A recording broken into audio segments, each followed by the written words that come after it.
Hello friends, আমার চ্যানেলে তোমাদের স্বাগত। আজকে আমি তোমাদের সামনে যে বিষয় নিয়ে এসেছি তা হলো 3 year degree /4th year honours first semester examination 2025, subject history, major HIST 1011, history of India from earliest time to 6th century BCE, full marks 60।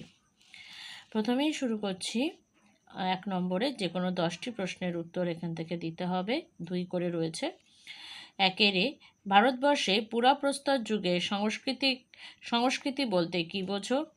B, ইতিহাস পুরাণ বলতে কী বোঝো? সি, লোথাল কেন বিখ্যাত ছিল? ডি, সিন্ধু সভ্যতাকে কেন হরপ্পা সভ্যতা বলা হয়? ই, সপ্ত সিন্ধু কি? এফ, বৈদিক যুগের যে কোনো 2জন বিখ্যাত নারীর নাম উল্লেখ করো। জি, প্রাচীন ভারতবর্ষে কী ধরনের প্রাকৃতিক চিকিৎসা ছিল? এইচ, চতুর্বর্ণ কি? আই, ঋগ্বৈদিক সমাজে জন এবং বিষ কারা ছিল? যে, বৈদিক যুগে গোত্র বলতে কী বোঝো? কে, পরবর্তী বৈদিক যুগের অর্থনীতির মূল বৈশিষ্ট্য কী ছিল? এল, খ্রিস্টপূর্ব 6ষ্ঠ শতাব্দীতে প্রতিবাদী ধর্ম আন্দোলনের উদ্ভবের পেছনে 2টি কারণ উল্লেখ করো। এম, হিনজান ও মহাজন কাদের বলা হতো? এন, প্রাচীন ভারতে তক্ষশিলার গুরুত্ব কী ছিল?